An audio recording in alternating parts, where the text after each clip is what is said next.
สบายดีท่านผู้ชมที่เคารพทุกท่านหลังจากที่ข้าพเจ้าได้เล่าเกี่ยวกับสถานการณ์หรือว่าเหตุการณ์ต่างๆที่มันเกิดขึ้นภายในประเทศของพวกเราให้บรรดาท่านผู้ชมได้รับชมรับฟังนำกันแล้วสำหรับวิดีโอนี้ข้าพเจ้าจะเล่าเกี่ยวกับสถานการณ์ความคืบหน้าของสงครามที่มันกำลังดำเนินไปและก็เกิดขึ้นอยู่ในภูมิภาคตะวันออกกลางอยู่โดยเฉพาะแม่นสงครามระหว่างสหรัฐอเมริกากับอิหร่านนั่นเองท่านผู้ชมว่ามาฮอดเวลานี้สงครามระหว่างสหรัฐอเมริกาอิสราเอลที่ต่อสู้กับอิหร่านนั้นมันไปฮอดไสกันแล้วท่านผู้ชมซึ่งในวิดีโอนี้ข้าพเจ้าจะเล่าภาพรวมให้บรรดาท่านผู้ชมได้รับชมรับฟังนำกันสำหรับการต่อสู้กันระหว่างสหรัฐอเมริกาอิสราเอลกับอิหร่านนั้นมาฮอดเวลานี้ต่างฝ่ายต่างบริษัทลูกยาวใส่กันไปมาโดยเฉพาะมาฮอดเวลานี้พวกเขาจะสังเกตเห็นว่าอเมริกากับอิสราเอลนั้นได้เน้นไปที่การโจมตีบรรดาพื้นฐานโครงหลังที่สำคัญโดยเฉพาะทางด้านพลังงานของอิหร่านนั้นหนักหน่วงขึ้นกว่าเก่าท่านผู้ชมบอกว่าจะเป็นพื้นฐานโครงหลังทางด้านการผลิตน้ำมันไอก๊าซไฟฟ้าและก็ด้านนิวเคลียร์เป็นต้นมาฮอดเวลานี้ทั้งอเมริกาและอิสราเอลนั้นต่างก็ได้ปูพรมโจมตีประเทศอิหร่านอย่างขนาดใหญ่แต่ในขณะที่สหรัฐอเมริกากับอิสราเอลกำลังปูพรมโจมตีด้านพื้นฐานโครงหลังต่างๆโดยเฉพาะทางด้านพลังงานที่หับไส้ให้แก่พลเรือนนั้นอิหร่านเองก็บ่ได้หยุดเศร้าหรือว่าอิหร่านเองก็บ่ได้ลดละการโจมตีต่อประเทศอิสราเอลและบรรดาฐานทัพของสหรัฐอเมริกาในภูมิภาคตะวันออกกลางการตอบโต้กลับของอิหร่านต่อสหรัฐอเมริกากับอิสราเอลนั้นก็บ่ได้ลดลงแม้แต่น้อยเดียวท่านผู้ชมหมายความว่าอิหร่านนั้นสามารถตอบโต้อเมริกากับอิสราเอลได้อย่างทันควันในกรณีที่อเมริกาโจมตีพื้นฐานโครงหลังทางด้านพลังงานบ่ว่าจะเป็นโรงกลั่นน้ำมันไอก๊าซธรรมชาติพลังงานไฟฟ้าและก็โรงงานค้นคว้าวิจัยนิวเคลียร์เพื่อสันติของอิหร่านนั้นอิหร่านเองก็ได้โจมตีบรรดาพื้นฐานโครงหลังที่มีลักษณะแบบเดียวกันกับที่สหรัฐอเมริกาโจมตีอิหร่านนั้นนั่นก็คือโรงงานไฟฟ้าของอิสราเอลโรงกลั่นน้ำมันและไอก๊าซธรรมชาติที่อเมริกามีผลประโยชน์อยู่ในภูมิภาคตะวันออกกลางพร้อมกันนั้นอิหร่านเองก็ยังได้โจมตีไปยังฐานนิวเคลียร์ของประเทศอิสราเอลนำอีกด้วยท่านผู้ชมหมายความว่าตาต่อตาฟันต่อฟันถ้าอเมริกาโจมตีมาในลักษณะแบบใดอิหร่านเองก็จะโจมตีกลับในลักษณะแบบนั้นท่านผู้ชมแต่จุดพิเศษในการโจมตีของอิหร่านนั้นก่อนที่อิหร่านจะโจมตีนั้นอิหร่านยังคำนึงถึงด้านมนุษยธรรมนั้นสูงท่านผู้ชมในจังหวะนั้นในกรณีที่อิหร่านจะโจมตีจุดใดจุดหนึ่งนั้นอิหร่านเองจะต้องได้ออกมาประกาศก่อนแล้วให้บุคคลหรือว่าบรรดาบุคลากรที่ประจำการอยู่ในจุดเหล่านั้นย้ายออกถ้าบ่ดันแล้วจะถูกโจมตีไปพร้อมๆกับบรรดาพื้นฐานโครงหลังเหล่านั้นอันนั้นคือความมีมนุษยธรรมและความมีน้ำใจของอิหร่านนั่นเองท่านผู้ชมแต่กงกันข้ามกับอิสราเอลและสหรัฐอเมริกานั้น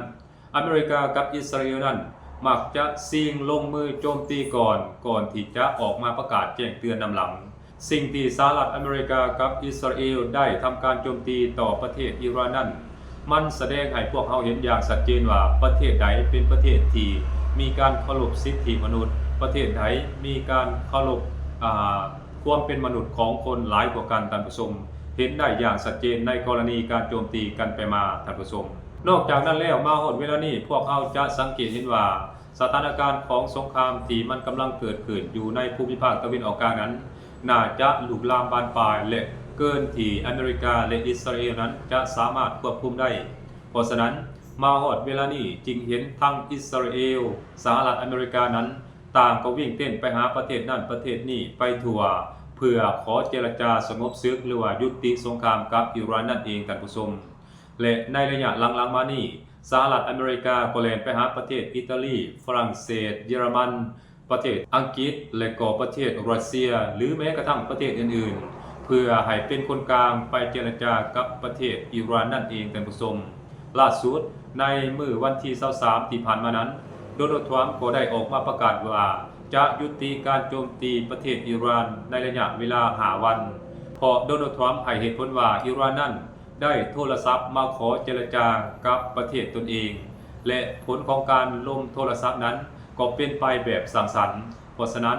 อเมริกาจะยุติการโจมตีพื้นฐานโครงหลังต่างๆของประเทศอิหร่านเป็นเวลา5 วันแต่ทั้งนี้ทั้งนั้นโดนัลด์ทรัมป์ก็บอกว่าการที่อเมริกาจะยุติการโจมตีประเทศอิหร่านในระยะเวลา5 วันนั้นก็ขึ้นกับผลของการจัดตั้งปฏิบัติหรือว่าการโจมตีกลับของอิหร่านนั่นเองท่านผู้ชมในขณะที่สหรัฐอเมริกาภายใต้การนำของโดนัลด์ทรัมป์ได้ประกาศออกมาว่าจะยุติการโจมตีประเทศอิหร่านเป็นเวลา5 วันนั้นแต่ลูกน้องหรือว่าลูกหัวแก้วหัวแหวนของอเมริกานั้นกลับล้อนไปโจมตีประเทศอิหร่านโดยเฉพาะแม่นโจมตีโรงงานไฟฟ้าและก็โรงกลั่นน้ำมันของอิหร่านอยู่ตลอดเวลาถือว่าอิสราเอลลูกหัวแก้วหัวแหวนของสหรัฐอเมริกานั้นได้ละเมิดคำสั่งห้ามหรือว่าได้ละเมิดคำประกาศของสหรัฐอเมริกาไปเป็นที่เรียบร้อยแล้วท่านผู้ชมอันนั้นคือสิ่งที่อิสราเอลกับสหรัฐอเมริกาได้แสดงออกมาต่อเวทีโลก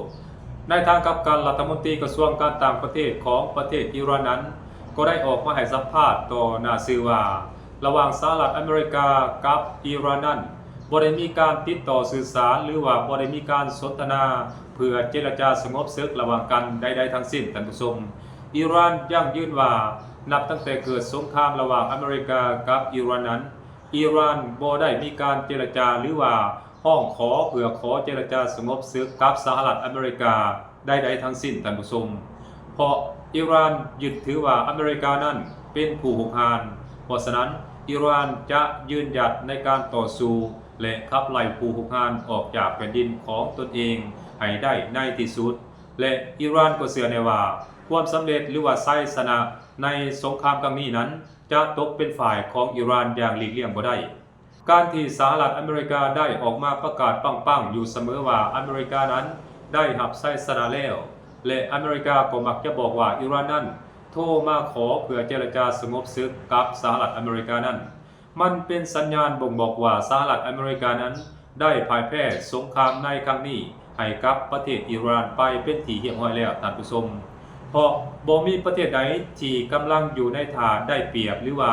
ได้ท่าได้รับชัยชนะนั้นจะออกมาประกาศในลักษณะแบบนี้และขอเจรจาหรือว่าแสดงสัญลักษณ์ออกมาในลักษณะแบบนี้อย่างแน่นอนท่านผู้ชม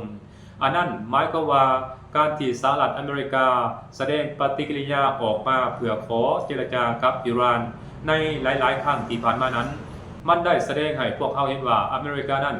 บ่สามารถที่จะต่อสู้กับอิหร่านหรือว่าง่ายๆว่าอเมริกานั้นบ่สามารถที่จะทนกับความยืดเยื้อของสงครามในลักษณะแบบนี้ต่อไปได้ท่านผู้ชมเพราะสงครามครั้งนี้นั้นมันเฮ็ดให้อเมริกาสูญเสียรายได้หรือว่าสูญเสียงบประมาณเป็นจำนวนมหาศาลในการเฮ็ดศึกกับอิหร่านในครั้งนี้ในอาทิตย์ทับอิฐนั้นอเมริกาเองสูญเสียงบประมาณไปอยู่ประมาณ 12,000 ล้านดอลลาร์สหรัฐอันนั้นมันได้แสดงให้พวกเขาเห็นว่าต้นทุนในการเฮ็ดสงครามระหว่างสหรัฐอเมริกาอิสราเอลกับประเทศอิหร่านนั้นอเมริกาต้องแบกรับภาระต้นทุนในการเฮ็ดสงครามกับ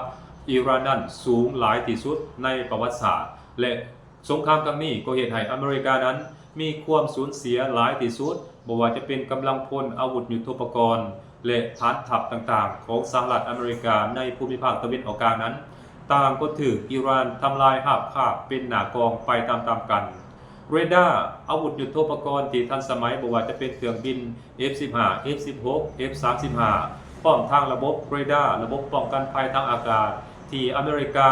ถือว่าและก็มั่นใจว่าเป็นอาวุธยุทโธปกรณ์ที่ล้ำสมัยของตนเองนั้นกับถูกอิหร่านทำลายลงอย่างราบคาบบ่เว้นแม้แต่ F-35 ก็ถูกอิหร่านซอยลงและเฮ็ดให้ชื่อเสียงของ F-35 นั้นต่างก็ตกต่ำลงไปตามๆกันเมื่อประมวลจากภาพที่มันเกิดขึ้นหรือว่าจากสิ่งที่มันเกิดขึ้นกับกองทัพของสหรัฐอเมริกาหรือว่ากับฝ่ายของสหรัฐอเมริกาแล้วมันมีความเป็นไปได้สูงที่เฮ็ดให้สหรัฐอเมริกานั้นบ่สามารถทนต่อแรงกดดันภายในประเทศและก็พันธมิตรของตนเองนั้นบ่สามารถที่จะต้านทานแรงกดดันเหล่านี้ได้เพราะฉะนั้น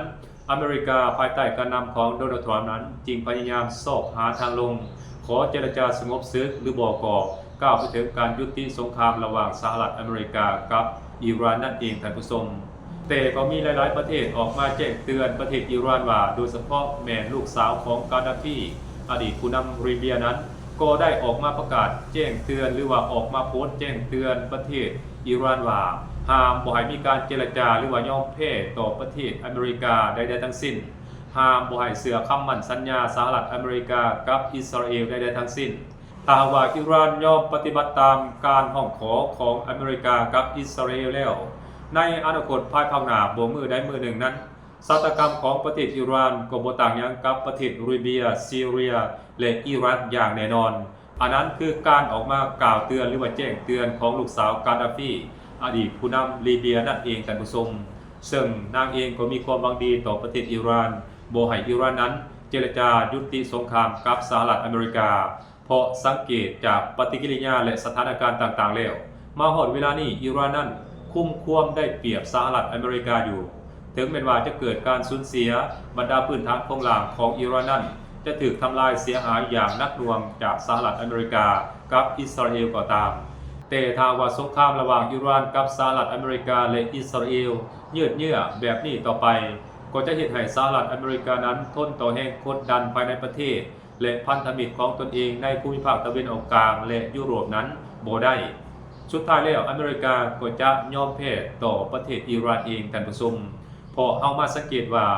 งบประมาณในการใช้จ่ายในการเฮ็ดสงครามครั้งนี้อเมริกาแม่นสูงมหาศาลถ้าเทียบกับการเฮ็ดสงครามกับประเทศอื่นๆของอเมริกาในต่างประเทศนั่นเองท่านผู้ชม